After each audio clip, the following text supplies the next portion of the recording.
Hey guys, Brian Schultz here with Falcon Kayak, and welcome to the 10th video in our free Greenland paddle building series. In this video, we're going to be doing our initial blade shaping with a block plane. Now remember, this is a series, so if you haven't done this already, make sure that you go back and at least watch the introduction video. I'll throw a link up on the screen for that right now, and you can find the entire playlist with all these videos in order here on the channel. You can also find this entire series for free without any commercials on my website. And then, as always, if you want to support the free content that we put out here, think about picking up a set of our paddle plans, checking out our skin-on-frame boat building courses, buying your next piece of paddling gear from us, or just making a donation. You can find all that stuff on our website, and there are links in the video description below. And of course, if you have any thoughts or any questions, make sure you leave them in the comments. All right, enjoy the video.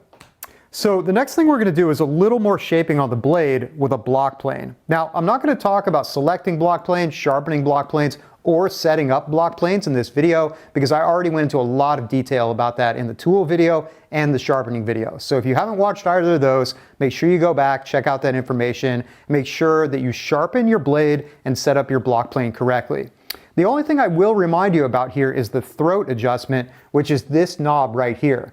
Basically, when you open this knob, it lets you move this lever back and forth, which opens and closes the distance between this metal plate and the blade. And why this is here is if you're cutting on wood with really wavy grain and the throat is open too far, it can tear out big strips of grain. And so usually with a Greenland paddle, we don't need to worry about this, but if you happen to have a paddle blank with grain that's coming up and diving back down, you might run into that problem, in which case you're going to want to close this throat down as much as you can before the plane actually starts to clog on you. So it's a little bit easier to run a block plane with the throat open more, but if you close it down, you can do a little bit finer work on difficult grain.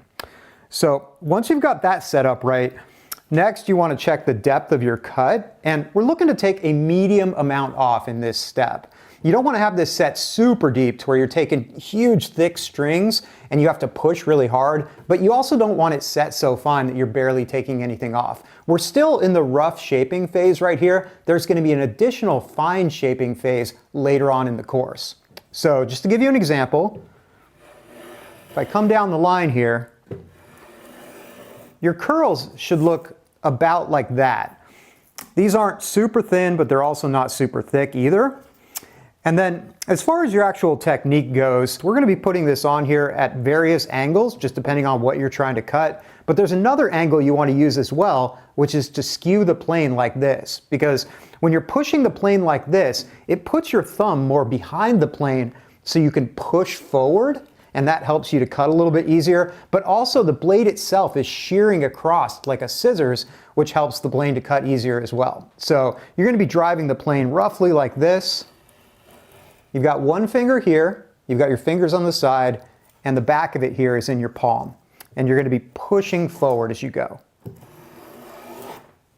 So coming over to the blade, before I start cutting, I just want to mention that if while you're making these cuts, you notice that the block plane is running really rough, the first thing you want to check is to make sure that your blade isn't engaged too deeply.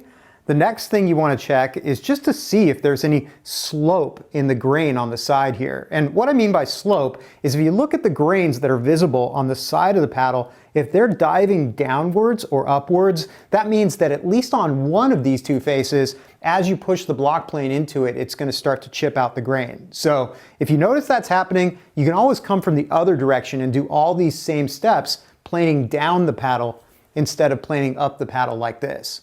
Now, if that's not the case, the other possibility might be that your blade just isn't sharp enough. So you might have to take this out, resharpen it, make sure that you go through all the steps meticulously. Because while you're doing this, it should go as easy as what you're seeing in this video. You shouldn't be pushing really hard on the plane to make these cuts. So right now on the blade, we've got three facets. We've got this facet across the top, we've got the facet that you cut with the power planer, and then we've got the facet on the side. And we're going to blend these together with the block plane, starting by cutting off this edge right here. Then we're going to cut off this edge right here. Then we're going to set the plane a little bit finer and we're going to blend them together. So starting with this edge here, you're going to come out to the end of the paddle, take the block plane, and you're going to hold it at an angle that is a little bit steeper than the angle of the surface that you cut with the power planer. And then you're just going to start working this edge right here And you want to cut this down to where you are about 1/16 of an inch away from the black line right here. And the tricky thing about this is because you didn't plane as much up here with the power planer, you're going to have to do more work up here with the block plane, which means that you're going to need to carefully monitor this line so you don't accidentally cut off too much out here. Now, from this point onward, you're going to have to be really careful not to cut too much off these corners at the tips of the blade, because whether it's during this step or the final planing or even the sanding process, it is very, very easy to accidentally thin these out too much. And this is already the most vulnerable spot to getting damaged on your paddle. So if you over thin this corner right here, you're just going to make that problem worse. So make sure that while you're planing and while you're sanding, you're always monitoring this corner to make sure it doesn't get too thin. So I'm just going to keep working this corner here, really watching as I go to make sure that I don't cut too close to my black line, especially out here at the tip. Once again, we're looking to cut down to about 1/16 of an inch away from the outside of the black line.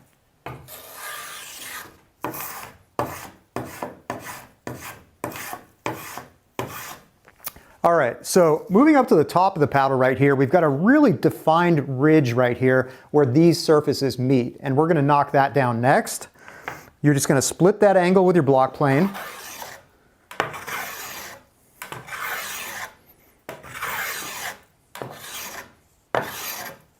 And now at this point, you probably got a bunch of little micro facets from here all the way over to here. And the easiest way to knock those down into a nice smooth curve is to do it by feel, because even in this blasting studio light that I've got right now, I can't really see those individual facets very well. So the way that I handle this is I just set my block plane a little bit finer, and then I'm just gonna take a stroke and then change the angle a little bit, take another stroke, change the angle a little bit, all the way until I get back down to where I started that first cut.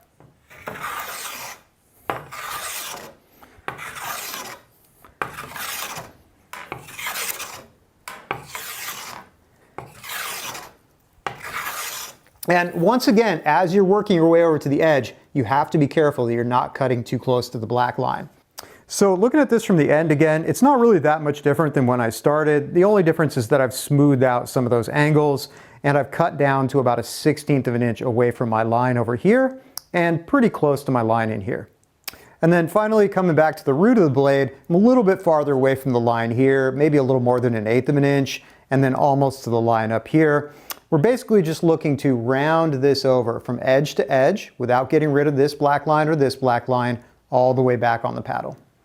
And just one more thing to mention before we move on. If you do screw up and end up cutting all the way down to your black line or even a little bit into your black line, as long as you've just done it on one side, you can compensate on the other side by leaving a little bit of extra wood. That way you can have the same relative edge thickness. And then you're just going to finish it off the same way that you normally would. You won't even notice the difference when you go out paddling.